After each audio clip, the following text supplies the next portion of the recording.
लेकिन किया तो धर्म कर्म, लेकिन बंधन में आ गए किसके कारण? भरत जी सोचते थे कि मैं नहीं होता तो ये बच्चा नहीं बचता, मर जाता, नदी में बह जाता। और इस बंधन के कारण अहंकार ने जीव के अंदर जो है बीजांकुर हो गया, और जहाँ करना था भगवान का भजन वहां मन लगा किसमें? हिरण में मन लगा, दूसरे जन्म में हिरण बनना पड़ा। तो भगवान कह रहे हैं कि कर्म करो, कर्म फल की इच्छा मत करो, साथ साथ में कर्म का हेतु मत बनो, गाओ मत, किसी की मदद करो पर गाओ मत 10 बार। किसी की आपने मदद कर दी 10 जगह बोलो मत कि इसकी मैंने ये मदद की। अगर आप गाने लग गए, उस मदद को गाने लग गए, तो आपका किया गया, आपने यज्ञ किया और आपने बोला मैंने यज्ञ किया, तो शास्त्र कहते हैं कि वो फल जितनी बार आप कहेंगे उतनी बार उस न्यूनता उसमें आते रहे, कम होता रहेगा। आपने किसी की मदद की, जितने बार आप मदद को बार बार दोहराएंगे, मैंने मदद की, उतने बार उसका फल कम होता जाएगा। इसलिए तीसरी कसौटी कर्म की क्या हो गई? माँ कर्म फल हेतुर्भु।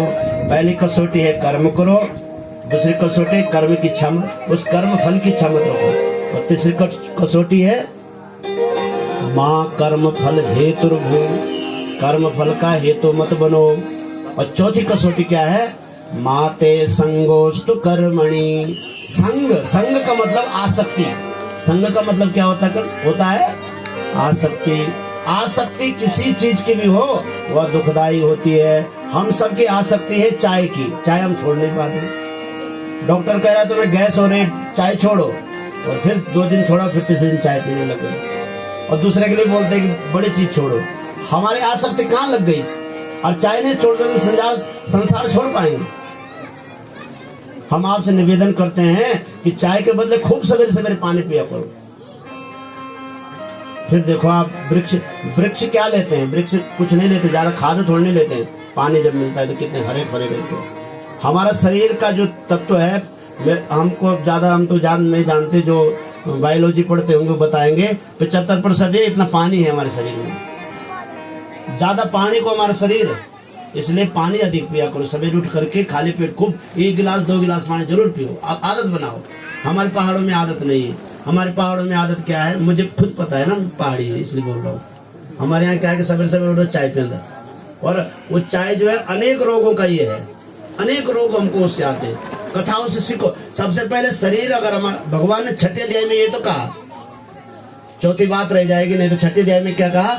युक्ताहार विहारस्य युक्त चेष्टस्य कर्मसु युक्त स्वप्ना बबोधस्य योगो भवति दुःखः। अगर आप अपने दुखों की निवृत्ति करना चाहते हैं, पहले तो शरीर को स्वस्थ करना पड़ेगा। हम पहाड़ी लोगों को, हमको तो रोग होना ही नहीं चाहिए। हमारी पद्धति तो बड़ी कर्मनिष्ठ पद्धति है, एक बार वहां से याद चले तो हमारा सारा रोग खत्म होना चाहिए। लेकिन हमारी विपरीतता क्या है? चले को नमक पसंद ठंडा पानी पी दो, वो हमारे लिए जैसे देखो आप लोहे के ऊपर ठंडा पानी डालो, लोहा कैसा करता है? चढ़ चढ़ चढ़। हमारे शरीर में रहने वाली जो अस्थियां हड्डियां है ना, वो चलने से गर्म हो जाती है। और उसके बाद अगर हम पानी पियेंगे तो पानी जो है बड़ा घातक होता है। थोड़ी देर बैठ जानो, कथा भी प्यास में लगी, हम ले बाहर ले जाना, बाहर ले तब ठंडो पानी पीना ताए तो अच्छो लग दो, लेकिन हमारे को नुकसान करता है। ये ध्यान रखना माताओं, मैं आपके लिए विशेष बोल रहा हूँ। जब आप कहीं से बोझ लेके आए, चढ़ाई चढ़ के आए, थोड़ी देर बैठ जाओ, जब शरीर की स्थिति नॉर्मल हो जाए, एकदम ठीक हो जाए, तब पानी पियो, चाहे ठंडा पियो, तो पानी खूब पियो। ये शास्त्र कहते हैं। मन किस बात पे आई, किस बात पे ले गए मैं आपको? पानी तक आ सकती। देखो प्रधान जी सुने, प्रधान जी एक बार ताली बजाइए। बहुत बहुत बधाई के पात्र है आप। संग मने आसक्ति। आसक्ति अगर हमारी हो गई, चाहे हम आसक्ति घर की हो, परिवार की हो, पत्नी की हो, पति की हो, किसी की चीज की भी आसक्ति हो, वो आसक्ति हमें बंधन में डाले। आसक्ति मत रहो किसी में। अब तो मोबाइल की आसक्ति हो गई, तो यानी कि बड़ी समस्या। मैं मोबाइल के लिए ज्यादा आसक्ति, उससे भी छोड़ना है हमको।